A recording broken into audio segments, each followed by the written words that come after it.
반갑습니다. 안녕하세요. 네, 안녕하세요.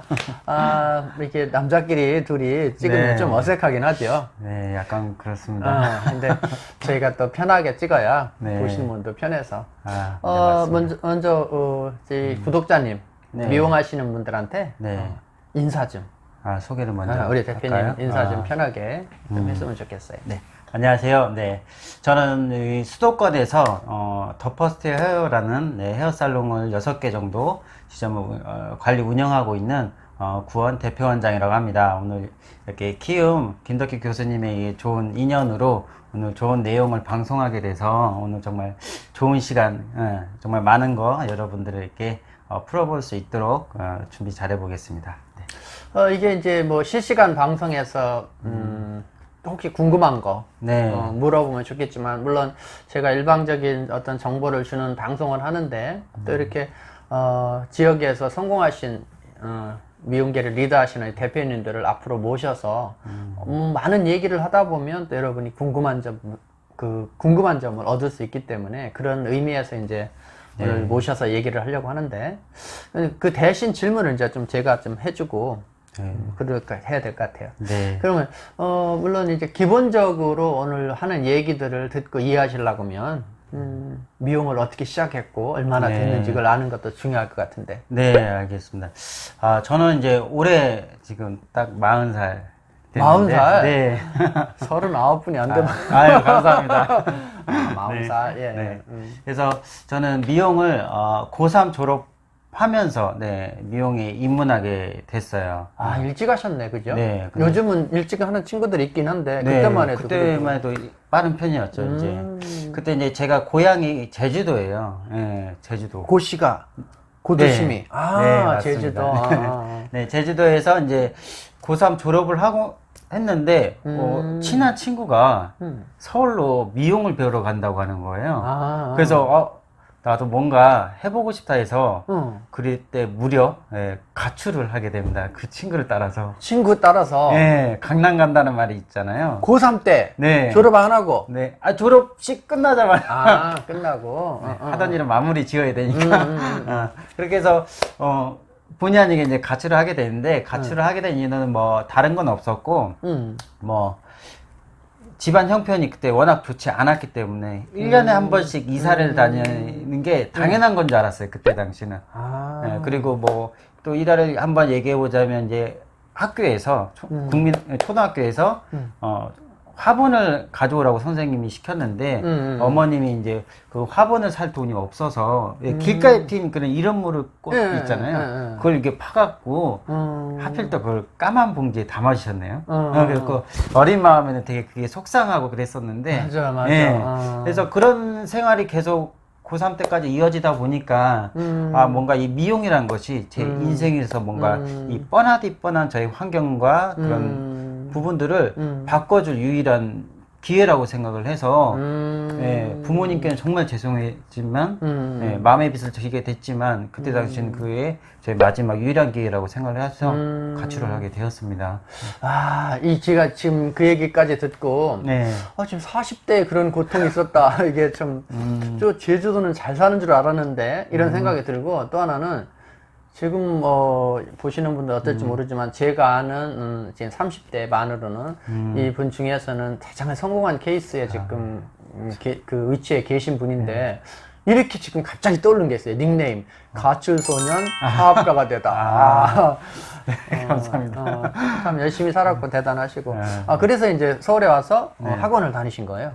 네, 그때 이제 그래서 서울에 와서 일단 학원 먼저 다녔어요. 학원을 다녀서 2달 반 만에 이제 자격증을 따고. 빨리 땄네. 학원비는 어떻게 한 거예요? 학원비는 이제 제가 그때 알바하고 이제 누나 조금 도움을 받아서 정말 아침부터 그 학원이 문 닫을 때까지 연습을 해서 2달 반 만에 한 번에 따게 됐습니다. 그러고 나서 이제 본격적으로 이제 서울 생활을 하게 되죠. 그러니까 집중력도 있고 어떤 의지가 조금 전에 얘기했듯이 그 어렵게 사는 것이 내가 생활력을 키우는 데 어떤 도움이 됐네요. 지금까지도. 그죠? 네, 맞습니다. 그 다음에 그래서 자격증 따고. 자격증 따서 이제 그때 당시 이제 가장 미용으로서 되게 선망했던 곳이 이제 청담동이라는 곳이잖아요. 네, 그래서 청담동으로 갔어요. 네, 그때 당시만 해도 미용 거래처 사장님들이 그렇죠. 데리고 다니면서 맞아요. 소개받고 이렇게 하던 시절이어서 그때 이제 그 거래처 사장님이 어떻게든 통해서 가서 청담동에서 또는 압구정동 이쪽에서 인턴 생활을 했던 것 같습니다. 그럼 거기서 이제 인턴 생활을 청담동에서 하셨네. 네, 인턴 생활을 청담동에서 했는데 뭐 아시다시피 청담동에서는 솔직히 기약이 없잖아요. 언제 디자이너가 될지도 모르고 또 막 군대 문제도 있었고 이렇게 하다 보니까 인턴 생활은 이제 청담동에서 했지만 나중에 뭐 군대도 가고 이제 전역하고 나오다 보니까 그때는 이제 좀 이제 다른 지역에서 미용을 시작하게 됐고 그러다 보니까 뭐 디자인도 되고 그렇게 하게 됐습니다. 그렇구나. 그러니까 시작은 강남에서 했는데 네. 이제 군대 갔다 와서 어떤 사업적인 기반을 닦는 거는 또 옮겨서 지금 이제 네. 고대 쪽에서 주로 하고 계시니까 네, 그죠? 네, 맞습니다. 또 고대 쪽에만 이제 집중적으로 또 많이 있고 어떤 특화를 하신 거로 알고 있는데 네. 그러면은 그쪽에 가서 창업을 바라셨나요? 아니면 일단은 뭐 미용인으로서는 뭔가 제가 가출로 이제 미용에 입문하게 됐잖아요. 그런 거창한 시작과는 다르게 디자이너, 미용인으로서는 되게 평범한 삶을 살았어요. 그냥 남들과 비슷한 매출을 하고 그냥 비슷한 뭐 급여를 받으면서 그런 생활을 했었는데 그렇게 하다 보니까 이제 그때 당시 같이 살고 있던 친한 형이 있었어요. 옥탑방에서 같이 살았는데 그 형하고 이게 어느 날 좀 의기투합을 해서 우리 같이 한번 살롱을 좀 작게라도 해보자. 그렇게 해서 그럼 그분도 미용하시는 분이었는데 옥탑방에 같이 있으면서 네, 같이. 네, 그래서 그때 당시 이제 옥탑방에서 고등어를 구워 먹으면서 또 그런 얘기를 딱 시작하게 됐어요. 했다가 오픈 준비를 하고 있는데 그 형이 어느 날 이제 저를 부르는 거예요. 그래서 뭐 좋은 얘기는 아니겠죠. 할 말이 있다고 하니까 그렇잖아요. 그래서 딱 갔는데 형이 그러는 거예요. 이제 구원아, 내가 이 동업이라는 거를 알아보니까 이게 참 쉬운 게 아니더라. 이게 처음에 다들 좋은 뜻으로 이렇게 시작은 하지만 결국에는 뭐 돈 문제라든지 여러 가지 이해관계가 얽혀서 끝이 좋지 않더라고. 그러면서 내가 너랑 구원이 너랑은 이렇게 사이가 나빠지는 거 원치 않고 또 이제 와서 너 보고 빠지라고 할 수가 없어서 내가 그냥 빠지는 게 나을 것 같다. 그러니까 창업을 해놓고 나서 아니, 창업하기 전에 준비하고 준비하는 있는 과정에서 도중에. 네. 그래갖고 근데 저는 이미 이제 뭔가 준비를 막 해놓고 있어서 그럼 저라도 할 수밖에 없었던. 그게 몇 살 때예요? 그게 29살 때였죠. 29살 때. 네. 그러니까 제주도에서 짐 싸갖고 가출해서 10년 만에 창업이 이제 한 거네, 그죠? 그쵸, 네. 그래서 이제 미용실을 고대 쪽에 지금 네. 오픈했는데 어땠어요? 네. 그래서 그때 당시 이제 알아본 데가 이제 13평 정도 되는 작은 살롱이었어요. 그래서 그 살롱을 이제 인수를 받아갖고 준비를 해야 되는데 일단 제가 뭐 중간에 뭐 군대도 다니고 뭐 다른 것도 학교도 다니고 하다 보니까 이렇게 돈을 많이 모아놓지 못해서 친누나의 도움을 받아야 되는 상황에서, 왜냐하면 동업했던 형이 또 빠져나가게 되다 보니까 그 역할분까지 또 그렇지, 충당을 그렇지. 해야 되잖아요. 그래서 그 당시 저희 친누나가 일본에 있었는데 친누나에게 그 사업 계획서 제가 한 20쪽짜리를 작성을 했었거든요. 그거를 손수 일본어로 다 번역을 해갖고 누나한테 보냈던 거예요. 왜 누나가 한국말 못하나? 그러니까요. 지금 생각하면 제가 왜 그랬는지 모르겠어요. 그러니까 재밌다. 왜 그랬는지 모르겠는데 그때 당시 그냥 저의 의지를 보여주고자 했던 것 같아요. 누나한테 나 이만큼 의지가 있으니까 나를 믿고 한번 도와달라. 다행히 그 마음이 닿았는지 누나도 이제 뭐 한국으로 올 시기도 되었고 해서 금전적인 부분과 그런 부분에 대해서 이제 좀 서포트를 받아서 살롱을 이제 운영하게 됐습니다.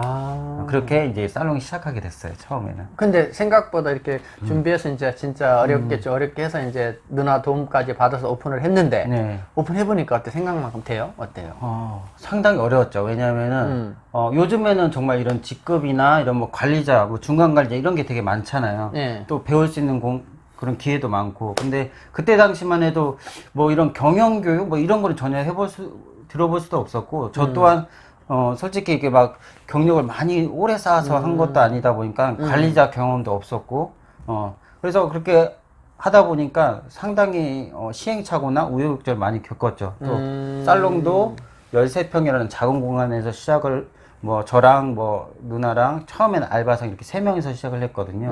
그렇게 하다 보니까 뭐 어쨌든 열심히 하다 보니까 매출은 늘더라고요. 매출은 늘었는데 문제가 뭐냐면 직원들이 좀 잘할만 하면 그만두고 잘할만 하면 그만두고. 그러니까 보통 사람이 겪는 고통을 똑같이 겪는 거예요. 그때만 해도 잊은 일이 많았으니까. 너무 많았으니까요. 그때 뭐 아시잖아요. 뭐 카톡 와서 원장님 점점점 하면 뭐 말 다 했잖아요. 그쵸? 그런 경우가 너무 많아갖고 그래도 매출은 계속 성장을 하는데 그러면 살롱 내 문제가 끊이지가 않는 거예요.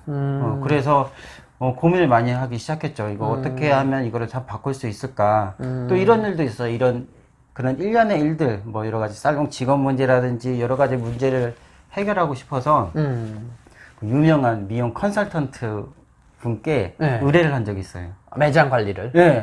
이런 매장을 나도 이렇게 좀 시스템 있고 체계적인 살롱으로 좀 바꾸고 싶은데 비용을 내서라도 좀 이렇게 컨설팅을 좀 부탁한다. 전화를 제가 걸었는데 그분이 좀 되게 맡기 싫어한다는 티를 너무 많이 내셔갖고 너무 자존심이 상했는데 어쩔 수 없이 전화를 그냥 끊을 수밖에 없었어요. 자기는 아직 이 살롱을 맡기에는 좀 너무 바쁘고 뭐 이거는 제가 좀 공부를 좀 더 한 후에 본인을 찾아와야 좀 바꿔줄 수 있다라는 식으로 얘기를 해서 어쩔 수 없이 어디 거부를 당한 거죠. 거절을 당한 거죠. 알겠어. 그때 제가 찾아서 이제 교수님께 전화를 드렸 게 아마 그때였어요. 그때 거절 맞고 나한테 왔구나. 잘 온 거네. 네, 그때. 근데 김덕기 교수님이 전화를 받을 때 되게 따뜻한 목소리로 일단 오시고 나랑 대화를 나눠보자라고 하셨을 때 그때는 되게 마음에 뭔가 따뜻함이 느껴지더라고요. 그래서 되게 근데 제 인생 어떻게 보면 미용 인생에 있어서 저희 본부장하고도 이야기 많이 나누지만 어제도 얘기 나눴어요. 그래도 우리가 키움이라는 곳이 우리 인생에서 뭔가 터닝 포인트가 되는 포인트의 기점이었다라고 항상 이야기를 많이 하고 있습니다. 감사하죠. 그래서 이제 샵을 하나 그렇게 해서 하고 이제 그 언제부터 그러면 이제 점포를 확대해야 되겠다 이제 그 생각을 했어요. 뭐 이전부터 계속 확장을 하고 싶었지만 마음처럼 되지가 않다 보니까 기간이 많이 걸렸어요. 그래서 거의 한 4년 만에 이제 2호점을 오픈하기 시작했거든요. 1호점 오픈한 지 4년 만에? 네, 4년 만에 2호점을 오픈하게 됐는데 그때 당시 뭐 여러 가지 물론 매장 내 뭐 교육 시스템도 필요했었고 그걸 가져왔었고 인턴들을 키워서 그들이 진짜 이제 이직하지 않고 남아서 그들이 이제 디자이너가 되고 이 시점이 딱 그 시점이 된 거예요. 그러다 보니까 여러 가지 매장에 나갔을 때 그런 지분, 투자 구조라든지 이런 걸 조금 하다 보니까 그 후로는 거의 1년에 한 번씩 매장을 오픈을 하게 됐고요. 많을 때는 2번의 확장 이전과 새 매장 오픈 1년에 3번 정도를 오픈을 한 적도 있습니다. 그러니까 거기서 우리가 정리하면 이렇게 처음 하나 오픈해서 그냥 직원 내 샵 개념에서 이제 다점포 가면서 직원들을 어떤 뭐 가족화, 지주제, 그래서 실제 자기 샵처럼 참여하고 장기 근속하게 하는 시스템이 이제 들어갔다라는 거죠. 어떻게 보면 그게 어떻게 보면 사업인 거죠, 그죠? 자, 그래서 그렇게 이제 진행을 하는데 순조로웠나요? 그러니까 뭐 그 처음 했을 때는 너무 힘들었고 그 어느 정도 이 기반이 잡히다 보니까 솔직히 매장 나가는 거는 크게 어려운 점은 없었어요. 왜냐면 그런 뭐 투자라는 부분이라든지 뭐 교수님 교육 내용 중에도 있지만 그런 분배의 법칙이 있잖아요. 그런 부분을 공부하다 보니까 그게 분배의 법칙이더라고요. 그래서 제가 조금 뭔가 기대하는 부분을 조금 내려놓고 그 부분을 직원들에게 그런 꿈을 이뤄줄 수 있다라는 그런 비전과 비전뿐만 아니라 실질적인 부분을 해주다 보니까 매장이 빠르게 나갈 수가 있었던 것 같습니다. 제가 이제 뭐 가까이서 가끔 뵈니까 잘 하고 있는 내용을 좀 아는데 이제 또 시청자분들은 모르고 그러는데 그러면은 지금 그걸 한번 또 궁금해할 것 같아요. 이게 대학가라는 데 몰려 있기 때문에 뭐 지금은 코로나라는 특수한 상황이 있지만 방학 때와 그냥 애들이 개학 중에 학기 중과 방학 중에 매출 차이가 큰 게 보통이란 말이에요. 네, 맞습니다. 어떻게 이런 걸 극복했는지. 네, 맞습니다. 이게 저희가 서울에 있는 매장 3개 지점은 이제 고려대학교 그 근처에 다 몰려 있거든요. 그러니까 오신 분은 아시겠지만, 이 횡단보도에 딱 쓰면 1호점, 2호점, 3호점 이게 다 보일 정도로, 예, 거리상으로는 정말 한 50m도 안 되는 곳에 다 몰려 있는데, 그러다 보니까 이 고려대학교 상권의 영향을 많이 받아요. 그러다 보니까, 뭐, 1년에, 그 대학가 장사는 6개월이다라는 말이 있을 정도로, 학기 중에는 좀 괜찮지만, 비학기, 그 방학 시즌에는 특히나 이제 겨울 시즌이 있잖아요. 그때 겨울 시즌이 되면 학생들이 지방에서 오기 때문에 그 반 계약도 끝나서 다 지방으로 다 내려가 버려요. 그러다 보면 거의 12월, 1월, 2월 요 3개월은 정말 요즘에 코로나 그 분위기처럼 그렇지, 사람이 그렇지. 없어요. 그래서 매출이 평소에는 거의 한 30%씩 원래는 빠졌던 것 같아요. 방학 중에는. 네. 그런데 그거를 좀 잘 미리 활용을 했었는데 어떻게 했냐면은 저희 9월 달부터 미리 준비를 했던 것 같아요. 9월 달부터 쿠폰을 미리 제작을 해서 12월에 오면 뭐 예를 들면 30%, 1월 달에 오면 40%, 뭐 2월 달에 오면 50% 이렇게 쿠폰을 미리 뿌렸던 것 같아요.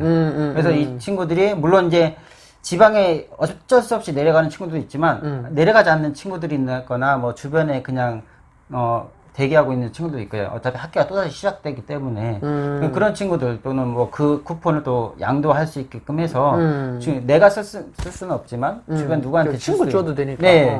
그래서 그렇게 미리 9월 달부터 미리 쿠폰을 9, 10, 11월 이렇게 3개월 동안 계속 뿌렸어요. 오는 고객님들마다 다 그걸 줬거든요. 그러다 보니까 정말 그게 비수기 어느 정도 찼네. 네.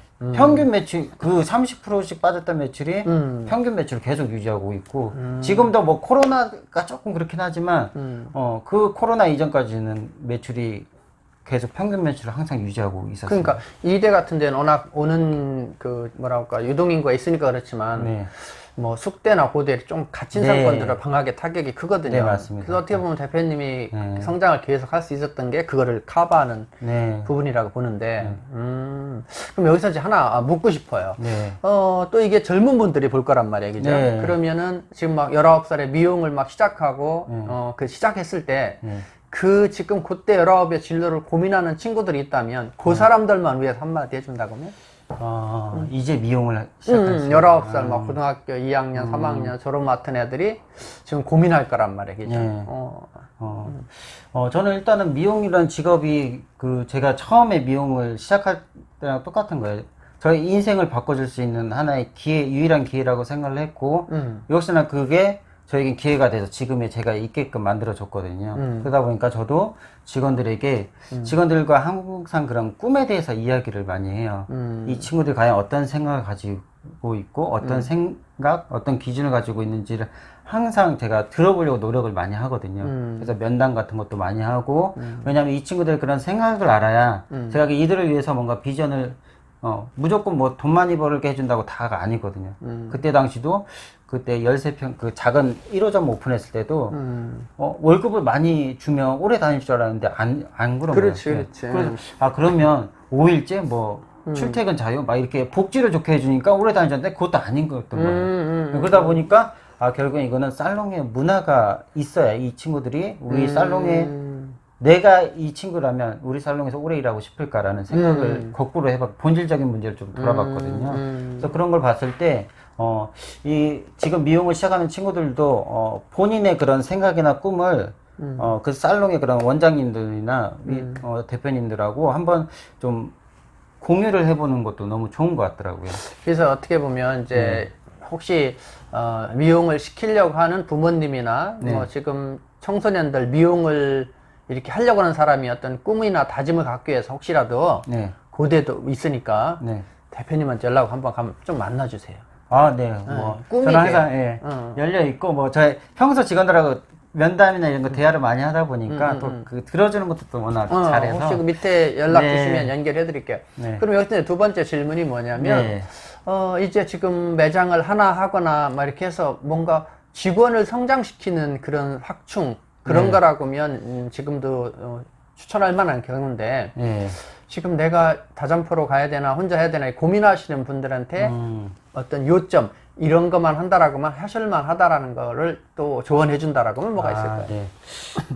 맞아요. 그 기로에 서 있는 원장님들이 되게 많으셨죠. 많으세요. 저도 주변 지인 원장님들이나 이렇게 약간 고충에 대해서 이제 많이 연락이 오시는데, 특히나 이제 필드 플레이어 원장님들, 테크니션 원장님들이, 내가 현장에서 계속 일을 해야 되는지, 아니면 경영자로 돌아서야 되는지, 그게 되게 고민이 많더라고요. 그래서 저는 처음에는, 무조건 경영자로 돌아서야 됩니다라고 이야기를 많이 했었어요. 근데, 이 테크니션에 좀 더 이 조예각이 있고, 그러니까 성향이 다 다른 거예요.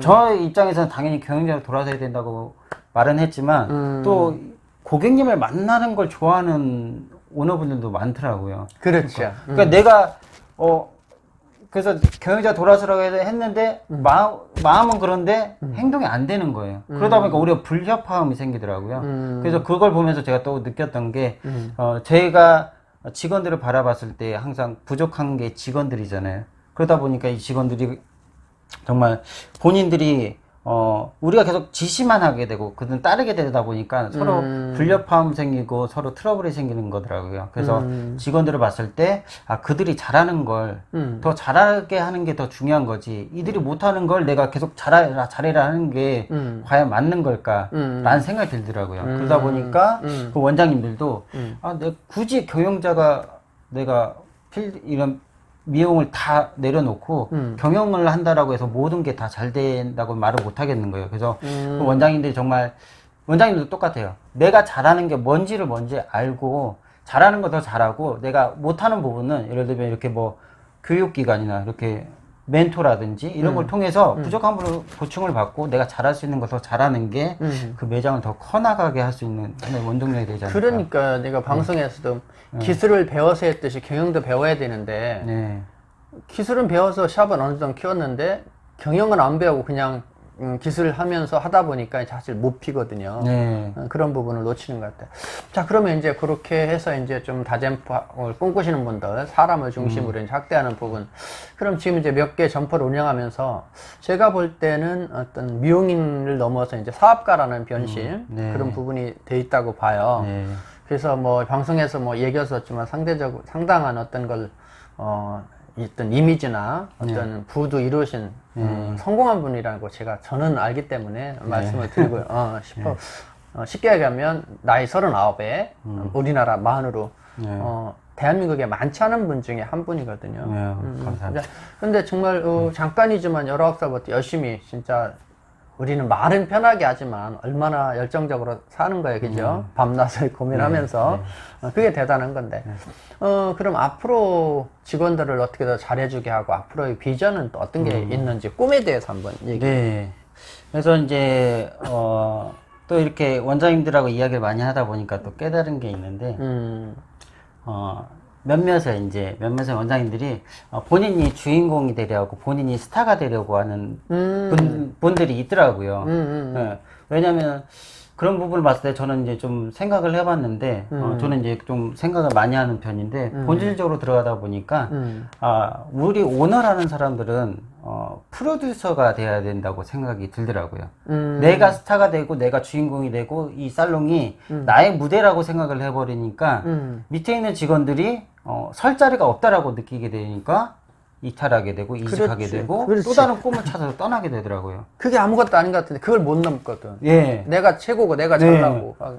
그런 경우가 너무 많더라고요. 그래서 저희는 철저히 이런 직원들의 그런 무대를 만들어줘야 되고, 직원들의 꿈을 이뤄줘야 되고, 그들을 스타로 만들어줄 수 있는 프로듀서. 박진영 씨가 유명한 게 프로듀싱을 너무 잘하잖아요. 그렇죠. 그들이 키워낸 스타만 해도 정말 너무 많잖아요. 걸그룹부터 해서. 그런 것처럼 정말 내가 스타가 된다고 생각을 하면, 인기가 사라진다고 하면 나는 이제 더 이상 스타가 아니잖아요. 하지만 나가 프로듀서라고 하면 내가 원하면 언제든지 그 스타를 만들어낼 수가 있으니까, 이 또한 정말 진정한 오너로서 해야 될 역할들이 아닐까라는 생각이 듭니다. 그 말을 들으니까 지금 그 얘기 들어요. 그러니까 봉급을 아니면 기술을 가르치는 오너가 아니라 꿈을 디자인해주는 오너. 그게 이제 프로듀싱이라고 하면, 거기까지 가서 이렇게 성공해야 되고, 그래야 오너가 비전이 있어야 직원도 비전이 있다 보니까 네, 내가 기술의 비전이 아니라 그걸 넘는 비전, 같이 공유하는 비전을 갖는 게 그래서 이제 성공한 비결이 되고. 근데 여기서 제가 또 그런 생각이 들어요. 네. 고대 샵이 집중되어 있고 몇 분이 볼지 모르지만 고대생들이 이걸 볼 거란 말이에요. 아, 네. 어떻게 보면 고대생들이 고마운 거예요. 아, 그죠? 자, 영상 편지. 네. 퍼스트 이어를 이용해주는 고대생들한테 한 말씀. 쳐다보고. 네.